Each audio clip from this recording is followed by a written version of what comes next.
Warning. Listening to this show may result in increased levels of inspiration, motivation, and innovation. Side effects can include the immediate urge to take massive action to build a better business and life for yourself and others. You've been warned. Welcome to Influencers Radio with your host, Jack Mize. And welcome back to another episode of Influencers Radio. You know, I was reading a survey recently that asked people what the top 10 most stressful life events are. And it wasn't surprising to me that divorce and selling a home made the list.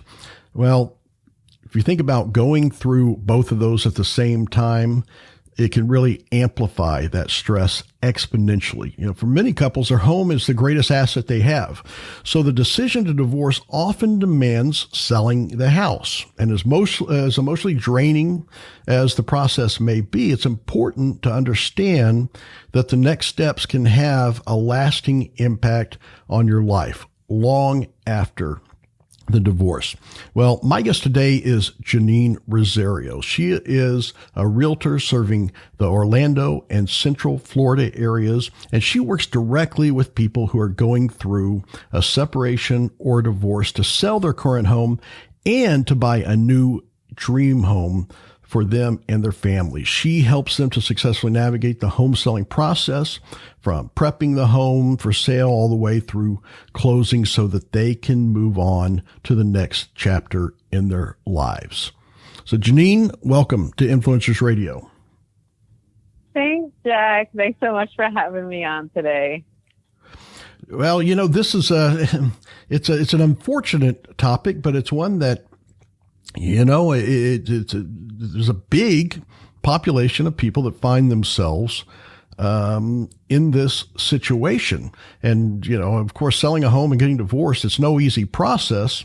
And it's something that definitely should be thought through thoroughly. And you should know, because you've been through it yourself. And I'm sure that's, you know, one of the reasons that you're so passionate about helping folks navigate through this situation. Can you talk a little bit about that and how that impacted you and how that helps you and what it brings to the table when someone works with you that's in this situation? Sure, Jack. That is so true about this situation, right? Because it's really, when you're going through it, it's the end of your life as you knew it. And now you're going to start the beginning of your new life or your new chapter, right? And I was in the same situation about 15 years ago. I was in New York in a relationship. I had a son, and we ended up separating, right? And I decided that I was going to move over 1,000 miles away. I was going to go to Florida to start my new life over. And I bought a house for me and my son so that I could raise him there and give him the life, you know, that I always wanted to give him, that I knew that he deserved. And that whole process of just making the decision that this relationship needs to end and we need to move on, the decision to move to another place, right? Because you might be moving within your same state or to another state to be closer to family who are going to help you. You know, it takes a village to raise a child, right? And then buying a house on your own, right? Because a lot of us think, as women, we think that we can't afford this. This is just so out of my range financially to be able to afford this on my own. But this is really something that I really want to do for me and my children. And so I understand all those headaches and heartaches and how you can come out on the other side and really achieve your dreams. It's going to take work, right? It's going to take planning, but it is totally doable if you go about it in the right way.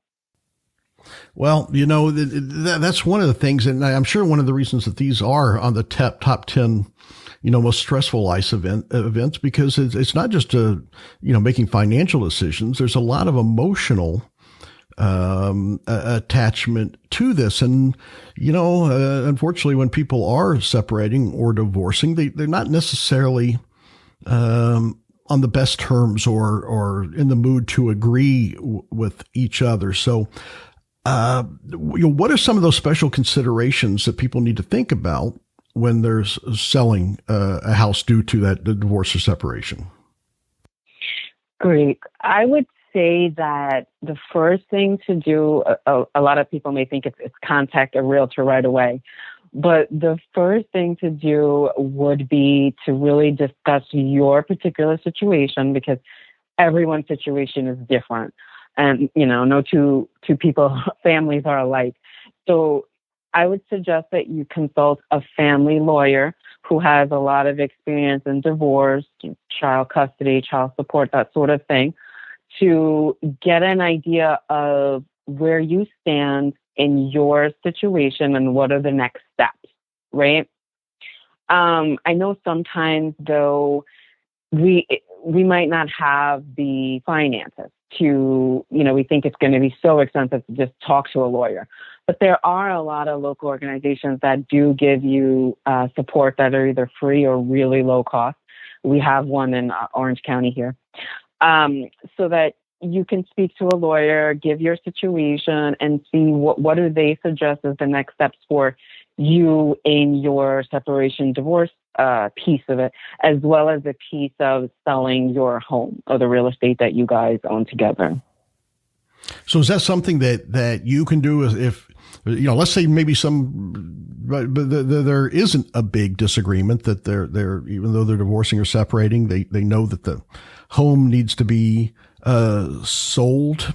And I know, but before they actually, engage a realtor to do that, they need to speak to an attorney or get some legal guidance. Is that something that you can direct someone to at that step if they haven't talked to attorney, or maybe if they are, in an agreement in what they need to do? Can you help them out that way? Right. So a lot of things are going to depend on the state in which they live, where they're going to be separating, right? Or where they're going to be divorcing and the property exists. So there could be where if you guys are on the same page, you're in agreement, you want to sell the property, everything's in agreement in that aspect, then you could go and contact a realtor in your area and then see what are the next steps that you need to do as far as getting the home ready for sale, right? But there are situations where if they're both in disagreement, you may need a judge to come in and make the decision on what's to be done with the property. All right. So if we get through that, and that seems like a big part of it is, speaking to that attorney and actually being on the same page, being in agreement about selling the house. So once they do that, and say someone engages you that this is our situation, we've made the decision to sell. What do we need to do next? What are your suggestions for that? Sure. So then what I would say is so your realtor, if it's here in Central Florida area, I would go in, right? But you would have your realtor go in and assess where you are in your current state and condition with the home, right? So we want to see what condition is the inside of the home in, and relative to your area, what do we think that the house would fetch, when you put it up for sale. We would also look at, do we need to start decluttering the house? I think a lot of people, we tend to collect stuff over the years and we don't realize how much stuff we have. So we need to do the process of decluttering and depersonalizing, as well as just, designing the rooms or staging the rooms back to what their original functions were. So sometimes we, take a room and we use it for storage, but that room was actually intended to be an office, or it was intended to be a bedroom. So I would suggest that you stage it back to its function so that when buyers come in, they can see the potential of the home and they can see what they would do in this room, right? And then I think a lot of it as well is also the brightness of the home, right? We want to make sure that there's light, and when people are coming through, that they feel at home or at peace in this space. And there's other things you could do. I did a video on it on my YouTube channel on staging your home for sale. It's just, you want to make sure that you're putting your best foot forward as far as the property is concerned and getting it ready for sale so that you can sell it as quick as possible to then move on to the next phase. Well, I think, the two things you said there, that decluttering and depersonalizing, Mm-hmm. As simple as that sounds, I bet that's a struggle for a lot of people, especially the depersonalizing, because people think, oh, I know what I need to do to make this house look nice. I'm sure people would love our jungle room, so when you're talking about that, can you go a little bit deeper into what that means when you say about depersonalizing, decluttering? What's involved at that?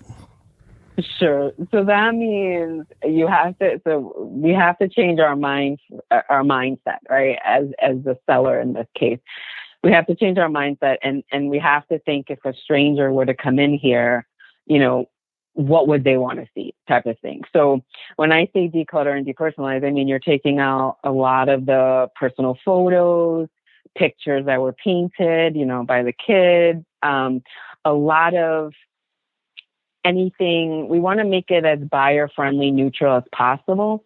But at the same time, you're getting a quick start on packing, because you have to inevitably pack up the house to move to your new home, right? So you're starting your process in advance with the decluttering and the depersonalizing of the space. And yeah, I think a lot of times that's easier said than done, but obviously it's something that has to be done, because especially when you're in a situation of separation, divorce, there's that one extra step of, oh, whose is this? Who takes that? That kind of stuff. And I think it probably even a bigger decision with that when, divorce is in play is I'm sure there's a lot of times that people say, you know what? we just need to get it sold. I want out of here. I want it done. I want to move on. So does that impact, or to what extent does that impact when it comes to determining a price for selling the home? I know typically, a lot of times the pricing is to, what's the other houses in the neighborhood, let's, be competitive there. But when there's factors like divorce in play that may trump that, what are some of those considerations about pricing a home if they're like, look, we just want to get this over? So you're correct. We're going to be looking, so as a realtor, we're going to be looking at similar properties for square footage, for number of bedrooms and bathrooms, and then the condition. So meaning like, do you have upgraded features, appliances, that sort of thing inside the home, upgraded flooring? And they're going to come up, whoever it is that's doing it will come up with what we think will be the going rate or a price range of what we think would be the going rate on the market. There is going to come a point though, and I guess this is individual, like it was for me. It becomes very individual in the sense of you have to think about your future, right? And is this one lamp worth me arguing about for the next couple of weeks on who gets the lamp? Or do I just give it up, as I know that I want to start my journey and I'm trying to de-stress as much as possible? No, understanding that the situation is not going to be stress-free. But you do want to reduce the number of disagreements, the number of arguing on things that are easier to let go of, like material things. You know what I'm saying? Well, yeah, because I guess it sounds like, you really have to have a heart-to-heart with yourself internally and decide, do I really want this lamp, or do I just not want them to have this lamp? Right, right. What's in the best interest of building my future? Is this lamp critical? And it sounds silly, but it really does come down to that. And you want to be able to get through this as amicably as possible, again, depending on your current situation. And then, so, let's say we get this, and I'm sure, you come up with the price or the I guess the market value of the home, without any emotional attachments. And then I guess you have to take into consideration those emotional attachments on, do we set it a little bit lower so it can sell quicker, or, and I guess that's just depending on the situation and how quickly they want to get out of it, right? Right. That's a pricing strategy that you would discuss with your realtor on where do we want to come into the market? Do we want to come under market value, just slightly under though, so that try to spark an even bigger bidding war to try to get this sold even faster? Do we want to come in right on the market value? That's a decision for pricing strategy that you need to work with your realtor on, because our goal as realtors, right, is to get the seller the most amount of money in the shortest amount of time, right? And so we want to sell the house just as quickly as you do. So, but we just have to be in the same accord, on the same agreement of how we're going to come out with our pricing strategy. Well, let's get to some of the happier parts of this, because one of the things that I think really, really puts a spotlight on your value, one, your story, the fact that you've been through this, creates a tremendous advantage, I think, for anyone, especially women that work with you. Once the house is sold, then comes, I guess, the more exciting part, and one that you just verbalize so well, is moving on to the next chapter in their lives, because that's really what this is. The house is sold, their money is divided. However, the legal wranglings have decided that gets divided.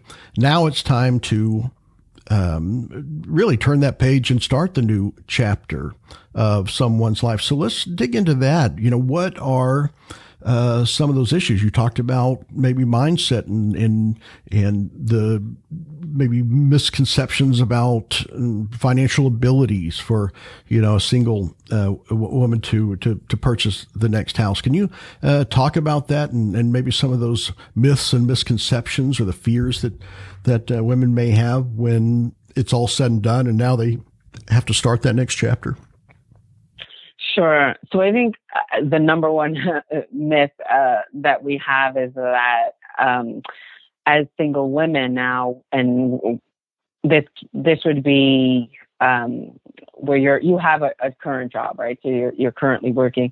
We think that we don't earn enough money to be able to afford, even a condo on our own a lot of the times. And I think the first step there that's going to help you to dispel that myth is we need to get you in contact with lenders so that they can go through your new financial situation after you've, parted all the assets. They go through your new financial situation and really give you the numbers on what is it that you can afford, how much of a new home loan they're willing to give you, so that you have the data right in front of you, right?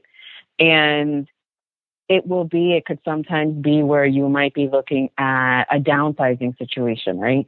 When you were together, you lived in a much bigger home, and now you're going to be doing it on your own. And so you might downsize a little bit. Maybe this is a 2-bedroom, 2-bath instead of a 3-bedroom, 2-bath type, thing.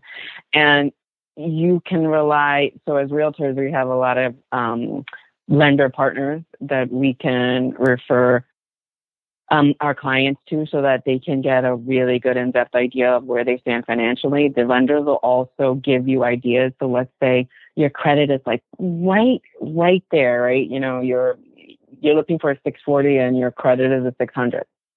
They can give you the actual details on what to do to increase your credit score within a short window, a 30-day window, a 45-day window, so that you can improve your credit and you can get to where it is that you need to qualify for the best rates in that area that you're looking for. So I would definitely recommend to those in the situation, don't just give up and say you can't afford something.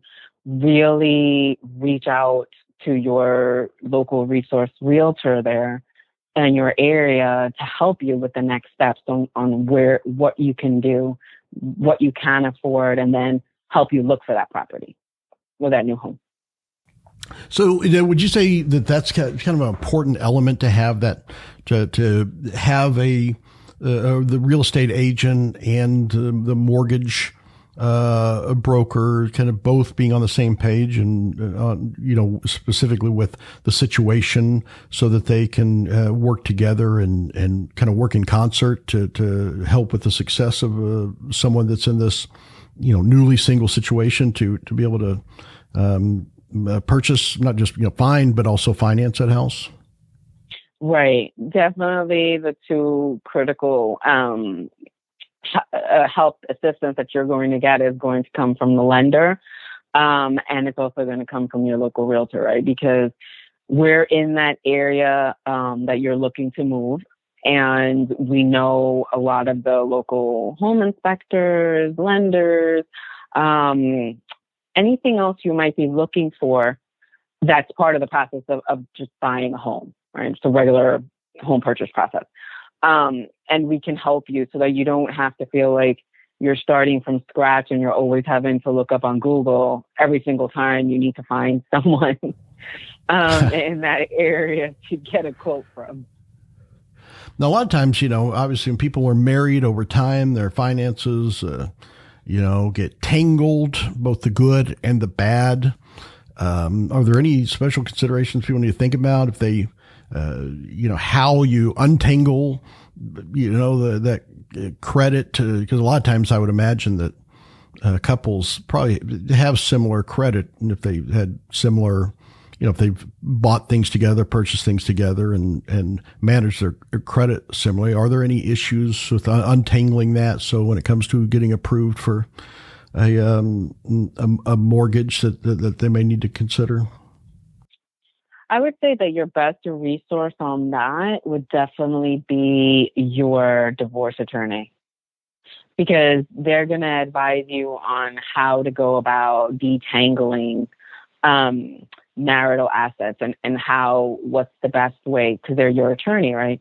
What's the best way for you to go through this process where you come out in a better situation financially than you just, trying to do all of this on your own and you don't get that legal advice up front. And so you may have hindered yourself or may have done something that in the long run hurt you because you didn't consult an attorney up front. Yeah, that's a really important point. So let's say that you have someone maybe similarly in your situation, a newly single mother that's looking for a home. You talked about, some of the things you consider, downsizing and things like that. What are some of the things that you would discuss with a new client that's been in that situation, to determine kind of what's the best next steps for them in finding that house that's going to allow them to move on with their lives? Sure. So a lot of I usually begin because I want to really understand where my client is at that present moment, right? So when they're looking for a new home, I think the two big considerations is income. So where is your new job located? Is that an area that you want to live within, 20-minute drive of that corporate hub where they have a lot of jobs? And what is the external family situation, right? Because a lot of the times we might take a new job in a new state so that we can be closer to our family, who's going to help us now with raising the children going forward. I mean, if you're lucky like that, right? To have family that will help. So those are two big considerations, as in where is your income going to be coming from? Where is this new job located? And then do you want to be located near family?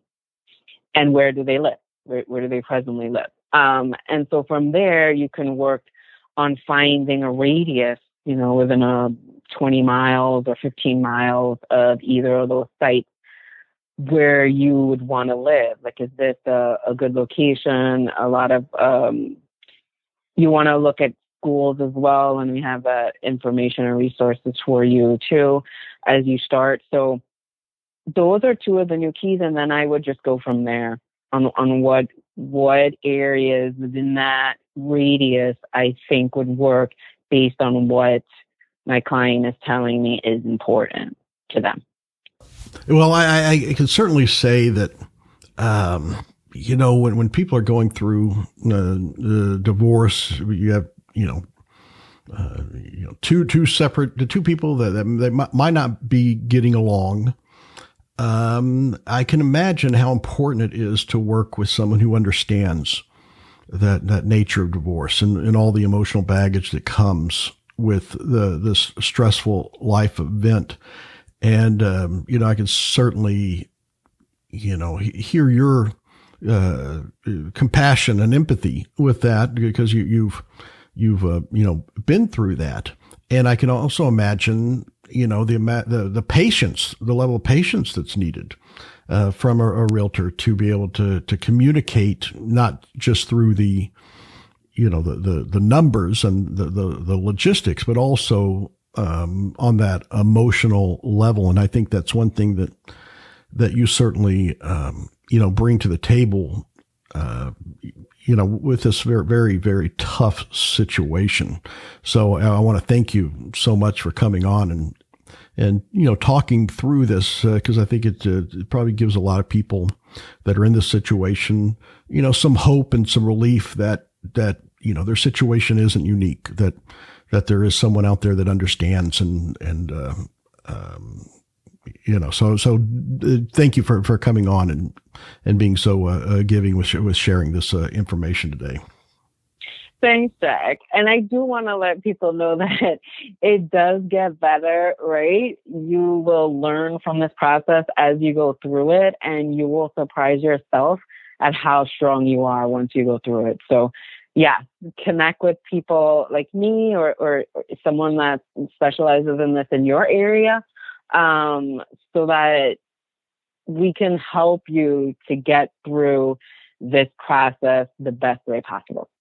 So if someone wants to find out more about Janine and, if they're in this situation and they may want to engage a realtor / psychologist, what's the best way for them to do this and to learn more from you? Sure. So you can reach out to me. My website is JanineRosarioRealEstate.com. I have a lot of information there under the resources tab that you would be interested in, and in my local area here in the Central Florida area. I'm also on YouTube with Janine Rosario Real Estate and Instagram with the same Janine Rosario Real Estate. So any of those ways you want to reach out to me, I'm always here to help. Just let me know. Well, Janine, once again, thank you so much. It's been a real treat having you, and it's without a doubt having someone like you on their side when they're in a situation. What a gift for sure. All right, folks, there you have it. Definitely check out, especially if you're in the Central Florida area and you're in this situation, you're separating, divorce, and there's a home that, unfortunately is going to need to be sold, and to find that next home and to start that next chapter of your life. I encourage you to check out Janine Rosario. She is, again, Janine Rosario realestate.com. We'll have that link on the website along with or Facebook and YouTube and Instagram that you can check out as well. So until next time on Influencers Radio, remember, you are the only real game changer. You've been listening to Influencers Radio. To get all past shows and updates on future shows, visit influencersradio.com today.